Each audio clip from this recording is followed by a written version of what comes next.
ഇപ്പൊ പോകാൻ പറ്റില്ല, രാവിലെ പോകും. എടാ ഇപ്പൊ ആരും ഇല്ലടാ സ്കൂളില്. അയ്യോ അയ്യോ, നമ്മുടെ ആശാന്റെ പരിപാടി കണ്ടോ? ഈ രാത്രി ഏകദേശം 7 മണിയായി. പുതിയൊരു ബാഗ് മേടിച്ചാ, അപ്പൊ സ്കൂളിൽ പോകണമെന്ന് പറഞ്ഞ് ബാഗും പിടിച്ച് ഇറങ്ങിയിരിക്കുക. നോക്കിയേ, സമയം രാത്രിയായി.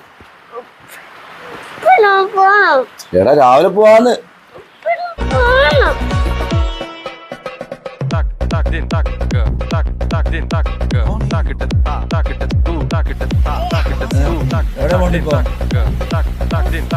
സ്കൂളിലോ?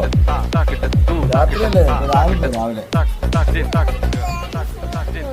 രാവിലെ പോവാണാ. എപ്പോഴാ പോണ്ടേ? ഇപ്പൊ പോണോ? ഇപ്പൊ രാത്രി രാത്രി എങ്ങനെ സ്കൂളിൽ പോന്നേ? രാത്രി പോവാന്ന്. രാത്രി എങ്ങനെ പോന്നേ?